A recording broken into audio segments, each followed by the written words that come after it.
Sejam bem-vindos a mais um estudo no canal Clamando no Deserto. Nesse momento nós vamos reestudar a lição número 4 da Escola Sabatina, compartilhando a missão de Deus. Logo mais iniciamos com uma oração. Que Deus nos abençoe.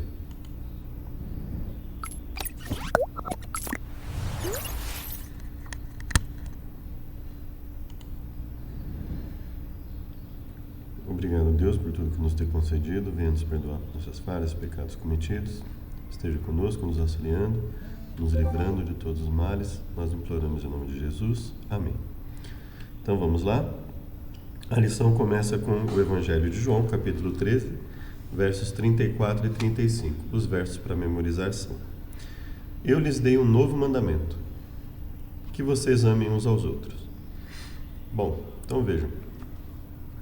Se nós pegarmos só essa parte, nós podemos considerar, é um novo mandamento porque ele diz que é para amar uns aos outros, então eles não estavam amando uns aos outros.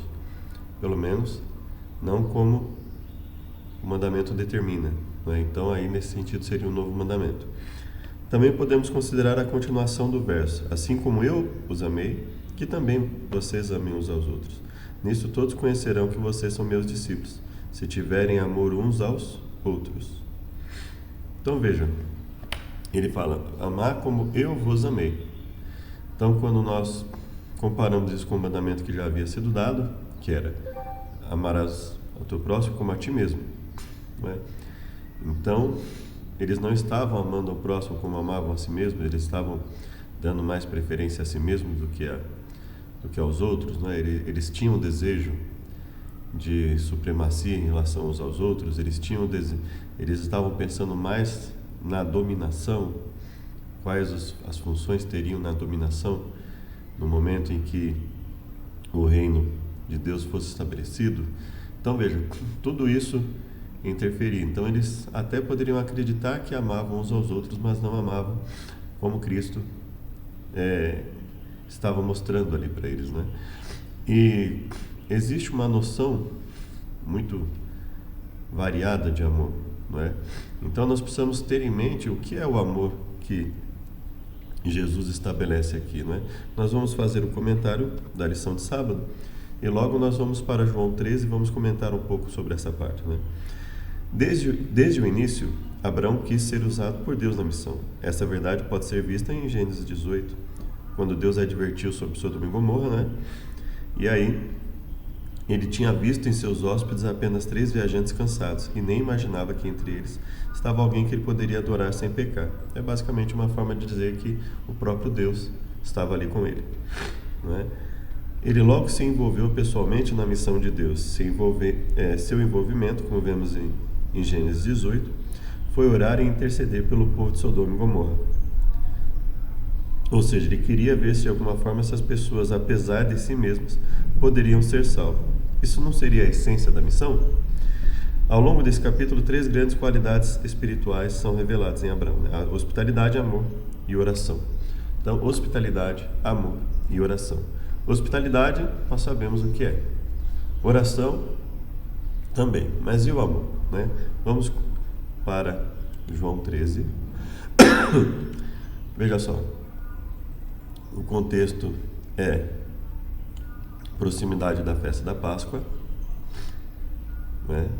Sabendo Jesus que já era chegada a hora de passar desse mundo para o Pai, como havia amado os seus que estavam no mundo, amou-os até o fim, ou seja, lutou por eles até o fim, né? Permaneceu com eles até o fim. Então, aqui fala da questão da traição de Judas, né? Tendo o diabo já posto no coração a traição, Jesus, já sabendo que o Pai tinha depositado na sua mão todas as coisas, levantou-se da ceia, tirou as vestes, cingiu-se, então ele se preparou para lavar os pés dos discípulos, não é? E nesse procedimento aqui, ele diz assim: olha, vós me chamais mestre e senhor, e dizeis bem, porque eu o sou.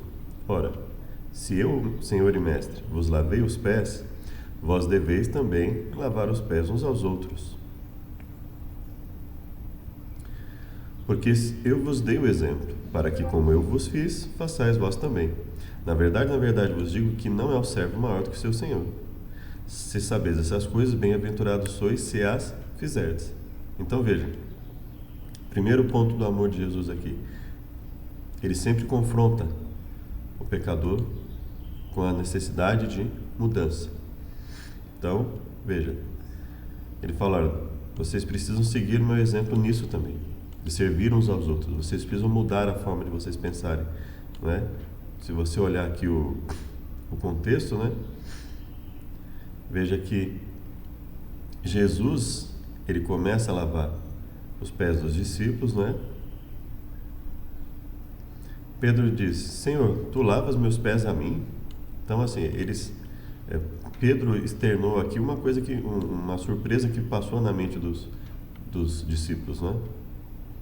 Bom, como ele sendo o Senhor está fazendo isso? E aí Jesus já havia, inclusive, em outro momento, comentado a respeito da diferença de liderança. Ele fala, olha, não será assim entre vós, em que aquele que lidera simplesmente manda e o outro simplesmente obedece, não.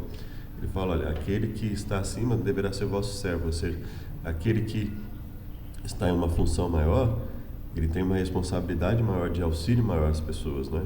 Que é a liderança servidora, a liderança pelo exemplo, a liderança participativa. Se sabeis essas coisas, bem-aventurados sois, ele fala, não falo de todos vós, eu bem sei os que tenho escolhido. Só que um vai se levantar, né? Olha, ele fala que o que come pão comigo levantou contra mim o seu calcanhar. E aí, ele começa a dizer que, ou seja, ele começa a mostrar para eles que alguém ali vai traí-lo, né? Ele fala, se alguém receber o que eu enviar, me recebe a mim. Quem recebe a mim, recebe quem me enviou. Ou seja, ele fala, quem me recebe, recebe o próprio Pai. Tendo Jesus dito isso, turbou-se em espírito e afirmou, na verdade vos digo que um de vós há de me trair. Aqui ele fala abertamente. E eles ficaram questionando quem seria, e Jesus diz, olha, é aquele a quem eu der o bocado molhado. E molhando o bocado, deu a Judas Iscariotes, filho de Simão. Veja, mais um ponto relacionado ao amor. Ou seja, Jesus, por amor aos seus discípulos, ele revela publicamente quem era o traidor. Já deixa evidente aos discípulos, preparando os discípulos para o que ocorreria. Ou seja, Jesus confronta aquele que não quer ser transformado, ao mesmo tempo em que ele auxilia aquele que quer ser transformado. Ele confronta os dois, na verdade, né? Ele mostra a necessidade de mudança para todos. Só que aquele que está em rebeldia, o que ele faz nesse momento aqui? Chega um momento que já não tinha mais porquê ele deixar Judas da forma que ele agia. O Evangelho fala que Judas já tinha comportamentos reprováveis antes disso, né? Mas Jesus ainda havia dado chances a ele. Só que chega nesse momento, ele fala abertamente que ele o trairia. E ainda fala para ele, o que fazes, faz-o depressa. E aí, Pedro, né, diz para ele, Senhor, para onde vais? Jesus respondeu, para onde eu vou não podes agora seguir, mas depois me seguirá. E aí Pedro fala, por que não posso seguir-te agora? Por que não posso ir para onde o Senhor vai? Não é? Por ti darei a minha vida. E respondeu Jesus, tu darás a vida por mim? Na verdade, te digo que não cantará o galo enquanto não me tiveres negado 3 vezes.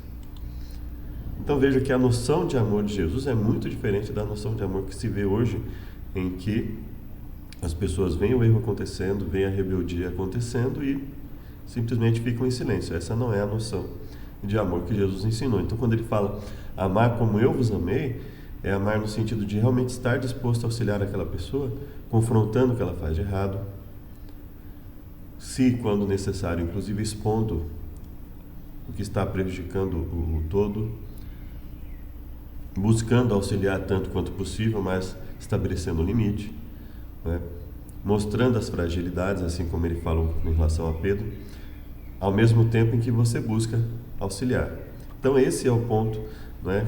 Esse é o amar como Jesus amou, né? Então, dentro do contexto aqui do restante da lição, da intercessão de Jesus, do auxílio, né, das falas de Abraão, Abraão que se tornou Abraão, no sentido de interceder, no sentido de pedir clemência, misericórdia por outras pessoas, né? Tudo isso faz parte da missão da mesma forma. Domingo, o dom da hospitalidade. Leia Gênesis 18, de 1 a 15. Que elementos de hospitalidade podemos observar na resposta de Abraão a seus convidados? O comentário da lição diz: Abraão estava sentado à entrada de sua tenda no calor do dia. Um comportamento incomum, porque naquela hora o sol estava no ponto mais alto, né? Então um calor tremendo, e todos procuram sombra e água fresca. Ele estava suportando o calor para ajudar alguém que estivesse passando. Então, se era difícil para alguém que estivesse parado ali esperando passar as pessoas para ajudar, imagina a dificuldade que era para a pessoa caminhar nesse horário. Então, se a pessoa estava caminhando nesse horário é porque ela não tinha onde repousar, né? Ele viu 3 viajantes. É bem provável que seu costume fosse oferecer hospitalidade a estranhos. Vou pedir que se traga um pouco de água para que lavem os pés, né? E também fare comida, e ele corre, né, para fazer todos os preparativos. Abraão estava ciente de sua missão, que era compartilhar com todos o conhecimento do Senhor em um mundo envolto em paganismo, idolatria e politeísmo. Entretanto, sua grande casa consistia em mais de 1000 pessoas, e não poucos recém-conversos do paganismo. Então ele tinha vários chefes de família ali com ele, ele tinha pessoas recém-convertidas do paganismo, ou seja, ele era uma bênção onde ele passava, apesar dos erros que ele cometeu, obviamente, ele estava disposto a aprender e a mudar. A influência de Abraão se estendeu além de sua casa. Onde quer que construísse sua tenda, levava ao lado o altar para sacrifício e culto. Quando removida a tenda, o altar ficava. E mais de um cananeu errante, cujo conhecimento de Deus fora adquirido mediante a vida do seu servo Abraão, parava diante daquele altar para oferecer sacrifício a Jeová. Então vamos lá, Gênesis 18, 1 a 15. Então veja, depois apareceu o Senhor nos carvalhais de Manre, né? Ele estava ali no calor do dia, levantou os olhos, chega até eles, né? Fala que vai levar a eles a água, né? E comida. E aí eles disseram: assim faz como disseste. E aí ele foi falar com Sara para fazer bolo, e também correu atrás das vacas, né? Para preparar o alimento. Tomou manteiga e leite, vitela que tinha preparado, pôs tudo diante deles e estava em pé junto a eles debaixo da árvore, e comeram. E disseram-lhe: onde está Sara, tua mulher? E ele disse: ei-la aí na tenda. E disse: certamente tornaria a ti por esse tempo da vida, e eis que Sara, tua mulher, terá um filho.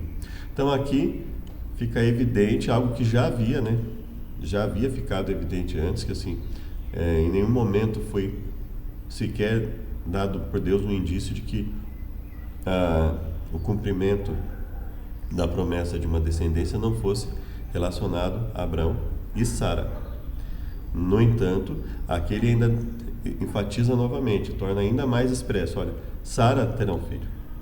E eram Abraão e Sara já velhos, adiantados de idade. Ela já não tinha mais filhos, né? Já não podia mais ter filhos. E ela riu, foi questionado a ela por quê, né? E ela negou que havia rido, e eles falaram: não diga porque te riste. E aí a pergunta é: haveria coisa alguma difícil ao Senhor? Ou seja, haveria algo que Deus dissesse que ele não poderia cumprir? Então, veja que Abraão, ele está aqui sofrendo no calor do dia para auxiliar pessoas que ele via que estava sofrendo muito mais que ele. Ele estava disposto a oferecer para essas pessoas que estavam em dificuldades no caminho o melhor possível para que elas pudessem prosseguir pelo caminho: água, comida, um alívio para a dificuldade que estava passando, né, lavando os pés. Então veja, auxiliar em todos os aspectos, né? Uma boa receptividade. Então o aspecto mental, o aspecto espiritual, o aspecto físico. Então a hospitalidade ela pode e deve envolver esses três aspectos, né? Então eu acredito que se você já visitou alguma casa de pessoas com dificuldades, e aí você muitas vezes percebeu ali que em alguns ou muitos casos a dificuldade não era só financeira, e muitas vezes a dificuldade financeira era só um sintoma de algo mais difícil, talvez até mais grave, alguma situação ali que precisasse ser auxiliada. Então essa é a nossa forma de agir com hospitalidade, né? Buscando enxergar e auxiliar em todas as necessidades, tanto quanto possível. Então, essa é a questão do dom da hospitalidade. Segunda-feira, o amor de Abraão por todos. Leia Gênesis 18, 16 a 33. Aqui é a continuação da história, depois do verso 15. Aí a história vai focar ali na questão de Sodoma, não é? Então nós vamos ver aí a conversa que houve, né? Então nós sabemos aí a questão que estava envolvida em Sodoma e Gomorra, por exemplo, né? E como Abraão, nós vamos ler aqui como Abraão agiu no sentido de auxiliar, principalmente porque seu sobrinho Ló estava ali com a família, né? E várias outras pessoas. Leia Gênesis 18, 16 a 33. Como Abraão exerceu sua grande qualidade de amor por todas as pessoas, sem distinção de tribo, raça ou povo. Então veja, não é só a qualidade do amor, mas indistintamente a todas as pessoas, né? A segunda qualidade de Abraão extraída de Gênesis 18 era seu amor pelas pessoas, mesmo por aquelas que ele não conhecia pessoalmente. Essa é uma grande lição para nós. Os habitantes de Sodoma e Gomorra eram pecadores, com valores muito diferentes dos dele, mas seu coração estava cheio de amor por todos. E aí você pode pensar assim, mas todos somos pecadores. Quando a Bíblia coloca justos em distinção a pecadores, muitas vezes ela está se referindo a pessoas que os justos são aqueles que lutam contra o pecado, que buscam pedir perdão pelos pecados cometidos, que buscam lutar contra a vida de pecado, que não pecam voluntária e constantemente, né? Aquela pessoa que peca por rebeldia, né? Sabe que está errado, né? Voluntário, deliberado, e ela está no erro. E os pecadores aqui são aquelas pessoas que muitas vezes, tendo condição de mudar, não se modificam, né? Não lutam contra o pecado, não enxergam o pecado como algo destrutivo, prejudicial. Muitas vezes enxergam até como algo benéfico. Deus então revelou a Abraão sua decisão de exterminar as cidades. Com grande humildade e reverência, Abraão dirigiu seu pedido a Deus. Por meio de seu amor, Abraão intercedeu para que Deus salvasse todos. Quem sabe que histórias ele tinha ouvido dessas pessoas e suas práticas, né? Quem sabe o que havia acontecido? Abraão conhecia o amor de Deus, apelou em favor das pessoas.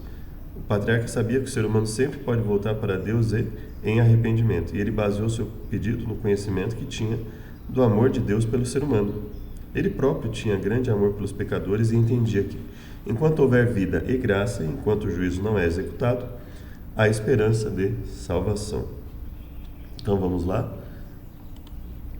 Gênesis 18, de 16 em diante, né? Os homens se levantaram dali e o Senhor disse, aqui é uma pergunta, né? Começa aqui e termina no verso 18.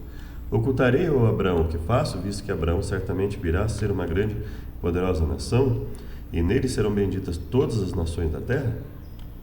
Porque eu o tenho conhecido e sei que ele há de ordenar a seus filhos e a sua casa depois dele, para que guardem o caminho do Senhor, para agir com justiça e juízo, para que o Senhor faça vir sobre Abraão o que acerca dele tem falado. Então Deus fala, olha, eu sei que ele é uma pessoa que está disposta a servir verdadeiramente e auxiliar ao máximo as pessoas que estão ali com ele e outras pessoas inclusive.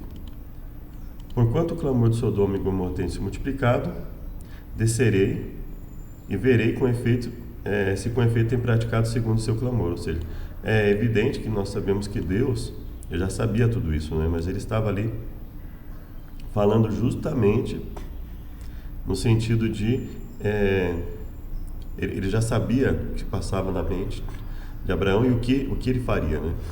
Ou seja, o que ele já estava ali se preparando para falar com Deus. E chegou-se Abraão dizendo: destruirás também o justo com o ímpio? E aí ele fala: olha, se tiverem 50 justos, olha, não vou destruir. E se tiverem 45, né? Não, também não vou destruir. E 30, depois 20 e 10. E aí Deus fala: olha, se porventura acharem, não a destruirei por amor dos 10. E então, é claro que quando o desenrolar da história acontece, nós vemos que a coisa ali estava numa situação muito mais grave, né? As pessoas estavam muito duras para aceitar qualquer auxílio divino. Então, o próprio Ló estava hesitante em sair da cidade, mesmo depois de saber da destruição que ocorreria ali. Terça-feira, o espírito de oração de Abraão. Nós já lemos, né, Gênesis 18, agora vamos ler Tiago 5,16. O que isso nos ensina sobre o poder da oração intercessória? Nós vamos ler Tiago 5,16 e vamos para o comentário da lição. Bom, primeiro vamos aqui Está alguém doente? Chama os presbíteros da igreja, orem sobre ele, ungindo com azeite. A oração da fé salvará o doente. O Senhor o levantará e se houver cometido pecado, serão perdoados. Obviamente, serão perdoados se houver o quê? O arrependimento. Conforme Hebreus 10, 26 em diante, nós lemos que é necessário o arrependimento. E não só Hebreus, né? Toda a Bíblia fala da necessidade de arrependimento. Confessai as vossas culpas uns aos outros, orai uns pelos outros, para que sareis. A oração feita por um justo pode muito em seus efeitos. E aí ele cita o caso de Elias, né? Homens sujeitos às mesmas paixões que nós. E que consagração nós vemos na vida de Elias, né? E veja que ele está falando da importância da oração. Abraão havia aprendido a amar os habitantes de Sodoma. Após a vitória de Abraão, Bera, o rei de Sodoma, foi ao encontro de Abraão e Melquisedeque. O amor pelas pessoas a perecer inspirava a oração de Abraão. Ele permitiu que as pessoas ficassem com o rei, ele permitiu que os bens ficassem ali com eles, não é? Abraão exercia humildade e perseverança em suas orações. Nossa missão não pode ter êxito sem oração intercessória. Não são nossas palavras ou nossa eloquência que converterão nossos amigos ou conhecidos. É o Espírito Santo. Obviamente, isso não nos isenta de fazer um bom trabalho, né? Não farás a obra do Senhor relaxadamente. Não é porque o Espírito Santo que vai convencer, porque senão não necessitaria nem sequer nós falarmos, né? Então a intenção aqui não é dizer que nós não precisamos exercer com afinco, com dedicação aquilo que fazemos, mas que quem vai fazer todo o processo ali na mente da pessoa, quem vai dar a oportunidade da pessoa se arrepender e quem vai ter efetividade em tudo aquilo, no fim das contas, é o Espírito Santo, né? Nosso trabalho com o Espírito Santo, quando bem trabalhado, obviamente, né? Feito de forma correta, né? E nós vamos ser ali o instrumento de Deus. Agora, quando o contrário, Deus não vai poder nos usar, porque nós não vamos querer transmitir aquilo que Ele realmente quer. Só que aí é o que a lição está enfatizando aqui. Nós não devemos fazer nada no sentido de nos exaltar, porque nós somos apenas instrumentos na mão de Deus. Por isso, em qualquer missão em que estejamos envolvidos, devemos orar por todas as pessoas individualmente.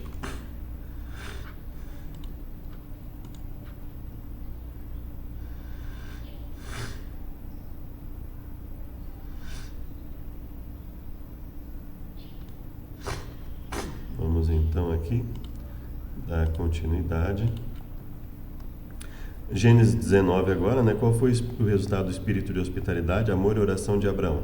Se você for ver, por que a lição faz esse comentário? Porque agora nós vamos falar de Ló. Ló vai apresentar a mesma hospitalidade que Abraão. Então veja, naquilo que Abraão agia de forma correta, ele foi copiado. Por outro lado, naquilo que Abraão agiu de forma incorreta, ele também foi copiado, né? Por filho, neto. Então veja que as nossas ações, elas sempre vão ter consequências, tanto para nós como para os outros. Então, tanto quanto possível, nós devemos buscar fazer o que é correto e, ao fazermos o que é errado, enfatizarmos que aquilo foi errado, para que nós possamos ao menos diminuir, minimizar o mau impacto disso para outras pessoas, inclusive para a nossa própria geração, né? Para os nossos próprios descendentes, as pessoas que estão próximas a nós. E a ênfase aqui ou seja, você faz algo bom, você faz algo correto, né? É possível que uma ou mais pessoas venham imitar o que você faz. Por isso Paulo fala, sede meus imitadores, assim como eu sou de Cristo. Então, imitar naquilo que for correto, naquilo que for errado, me ajude a modificar isso, né? O texto dá uma indicação interessante sobre a posição de Ló, né? Aqui, quando ele fala sentado junto ao portão da cidade, o portão era privilégio de oficiais, juízes e reis.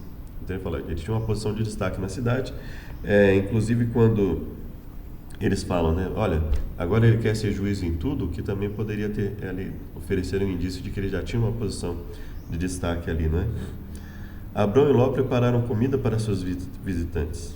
Ló tinha apesar dos defeitos, ainda que tivesse alguns defeitos, tinha algumas qualidades. Não sabemos quantos viviam na cidade de Sodoma e Gomorra, mas apenas 3 foram salvas, né? O mesmo se deu no dilúvio. O pequeno número de moradores de Sodoma que foram salvos tem implicações para a nossa própria missão. Nem todos serão salvos. Por quê? Por causa da liberdade de escolha de cada um. E tendo isso em mente, nós temos que nos preocupar com não baixar a norma para alcançar pessoas. A nossa missão, como Jesus disse, ide, fazer discípulos. Então veja, um discípulo reconhece que ele é um servo, que ele é um aprendiz na jornada do mestre. Então, são aqueles que reconhecem que Deus é o seu mestre, que eles são servos de Deus, que vão servir a Deus voluntariamente e fazer a vontade dele, não as próprias vontades. Então isso é fazer discípulo. Então quando baixamos a norma, nós estamos dizendo para Deus que Deus não é nosso mestre, que não estamos dispostos a servir em tudo que ele faz. Mas para alcançar pessoas, para enchermos igrejas, estamos dispostos a baixar a norma, estamos dispostos a não reconhecer Deus como real mestre. Ou seja, olha, eu te reconheço até determinado ponto. Aqui eu vou mudar, vou fazer do meu jeito. Então isso é um grande problema, né? Então nós temos que reconhecer que muitos podem não aceitar. Isso não tem a ver com a qualidade da mensagem. Isso tem a ver, muitas vezes, com a disposição da pessoa em aceitar ou não. Foi assim no dilúvio, foi assim em vários outros momentos nas Escrituras, em que os profetas pregavam e falavam e faziam, e uma quantidade pequena em relação ao todo de pessoas, ao total de pessoas, aceitava aquela mensagem. Veja só. Vamos aqui em Gênesis 19, né? Aqui é o evento em que Gênesis de 1 a 3, em que ele faz basicamente a mesma coisa que Abraão, né? Ele os recebe, dá condições a eles, insiste para que eles fiquem na casa. E aí, antes que se deitasse, cercaram a casa. Aqui Ló faz aquela proposta medonha, né, em relação às filhas. Eles não aceitam. Os visitantes ferem de cegueira os homens que estavam à porta da casa. Eles falam para ele, olha, se apressa, né, tem mais gente aí, né, já tira daqui. Ele fala com seus genros, eles não aceitam a mensagem. E ao amanhecer, os anjos apertaram a Ló, dizendo, levanta, toma tua mulher, tuas filhas, né, para que não pereças. E ele, porém, demorava-se, olha só, mesmo depois desse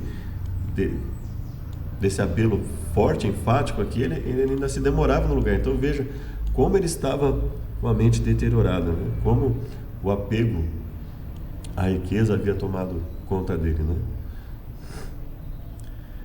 E ele fala, olha, sendo o Senhor misericordioso, tiraram-no e puseram fora da cidade. E aí, quando ele sai, né, a sua esposa, ela olha para trás, ela desobedece uma ordem direta que foi dada para não se fazer, né? Se converteu numa estátua de sal. Abraão levantou-se aquela mesma manhã, de madrugada, foi para aquele lugar onde estivera diante da face do Senhor, olhou para Sodoma e Gomorra, viu ali a destruição que havia acontecido. E aconteceu que, destruindo Deus as cidades da campina, lembrou-se de Abraão e tirou Ló do meio da destruição, derrubando aquelas cidades em que Ló habitara. Então aqui, o verso 29 é um resumo, né, de tudo. Então ele conta a história, o que aconteceu, e fala, olha, Isso foi o que ocorreu. Deus, antes de destruir, ele foi lá e deu uma última oportunidade. Quinta-feira, submissão à vontade divina. Gênesis 12, de 1 a 9. O que esses versos ensinam sobre a submissão à vontade divina? Deixar aqui Gênesis 12 separado. Mesmo quando o caminho à frente não parece claro. Então esse é o chamado de Deus a Abraão, né? Quando ainda era Abrão. O seu chamado: sai da terra, da parentela, da casa dos seus pais e vá para o lugar que eu te mostrarei. Ele poderia ter desconsiderado, desafiado a mensagem, mas ele aceitou o chamado. Escolha da terra. Na questão da discussão com Ló, logo depois da atitude de Abrão, Deus disse para ele: olha, erga os olhos para todo onde, os 4 cantos aqui onde você possa olhar, né? Para os 4 pontos cardeais, olha aqui. Toda essa terra vai ser dada a você e a sua descendência para sempre. Destruição de Sodoma e Gomorra foi quando Abrão intercedeu pelas pessoas, né? Tentando ali uma última chance antes da destruição, que eles tivessem a chance de se arrepender novamente. O Senhor foi capaz de usar Abraão por causa da sua submissão a Ele em todas as circunstâncias. Assim devemos agir no presente momento e em todos os momentos da nossa vida, né? Gênesis 12, veja só. Ele fala para Abraão sair do local onde ele estava, terra, parentela, casa de teu pai, para a terra que eu te mostrarei. Partir uma grande nação, tu serás uma bênção. Em ti serão benditas todas as famílias da terra. Abraão saiu, ele pega ali pessoas, suas posses, leva com ele esposa, sobrinho, empregados, etc., né? Logo que ele sai, ocorre uma fome, uma grande fome, e aí ele comete ali o seu primeiro grande erro, né? Que, vamos dizer assim, o seu primeiro grande erro evidente, né? Que fica ali, que ficou muito evidente, mas ele estava disposto a servir a Deus. Então veja, era uma pessoa que tinha muito a aprender e melhorar, mas que tinha muita disposição para servir a Deus. Desafio: em nossas cidades enfrentamos obstáculos para pregar o Evangelho de forma adequada e eficaz. Precisamos suplicar a intervenção divina. Então, obstáculos para pregar o Evangelho de forma adequada e eficaz. Muitas vezes um desses obstáculos, ou alguns deles, são inclusive as formas como nós pregamos. Muitas vezes associamos a pregação do Evangelho à forma como as pessoas vão nos enxergar. E se as pessoas tiverem uma visão deturpada das coisas, e nós pregarmos o Evangelho correto, elas não vão nos enxergar bem muitas vezes, assim como aconteceu com os profetas, assim como aconteceu com Jesus, com os apóstolos. Então, quando nós temos que tomar muito cuidado com essa visão de que, se as pessoas nos enxergarem bem, o Evangelho está sendo bem pregado. Se as pessoas nos enxergarem mal, está sendo mal pregado. E não é assim que funciona.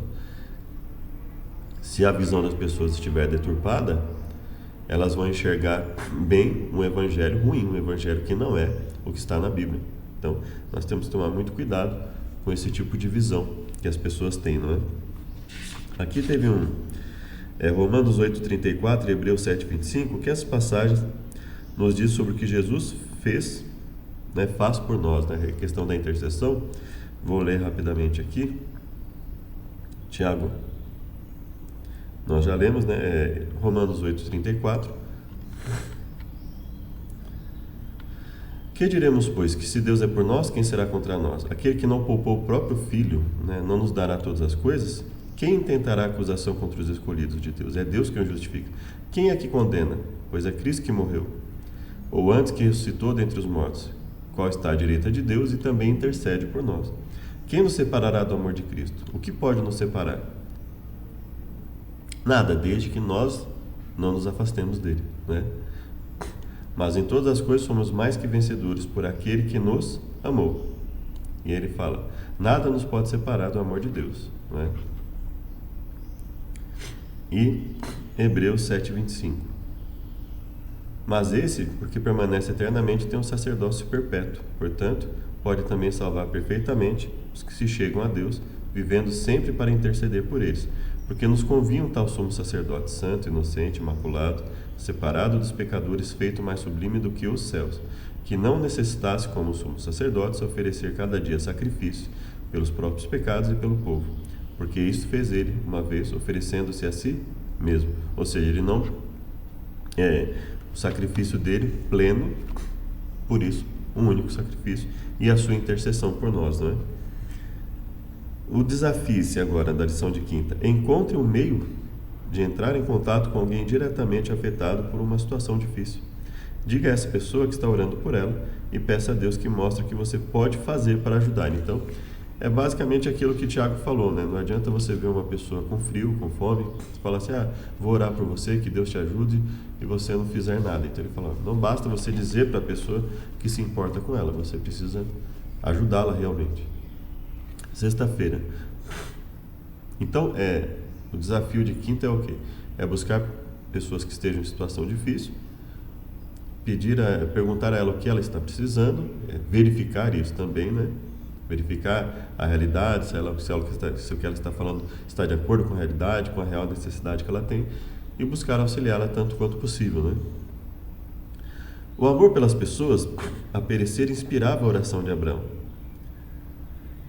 A cada dia o tempo de graça de alguém se encerra, e a cada hora alguns passam para além do alcance da misericórdia.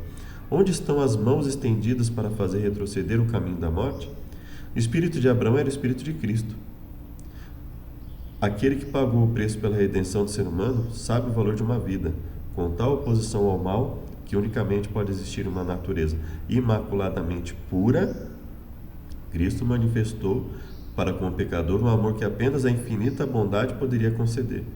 Abraão era honrado pelos povos que o cercavam, como poderoso príncipe e chefe sábio e capaz. Não deixou de exercer sua influência entre os vizinhos. Sua vida, bem como seu caráter, em marcante contraste com a dos adoradores de ídolos, exercia uma influência eloquente em favor da verdadeira fé. Então veja, ele não precisou baixar a norma, ele não precisou deturpar a mensagem, deturpar a música, nada disso. O que ele fez? Em meio aos seus erros, às suas dificuldades, basicamente o que ele fez foi confiar em Deus, estar disposto a mudar, não justificar os erros futuros com os erros passados e estar disposto a deixar Deus agir em sua vida, né? E constantemente agir para auxiliar as pessoas. Que Deus os abençoe. Convido para uma oração final. Obrigado, Deus, por tudo que nos tem concedido. Nos despeça para nossos afazeres. Obrigado por mais um estudo. Te agradecemos em nome de Jesus. Amém. Muito obrigado. Até o próximo estudo. Graça e paz. Maranata.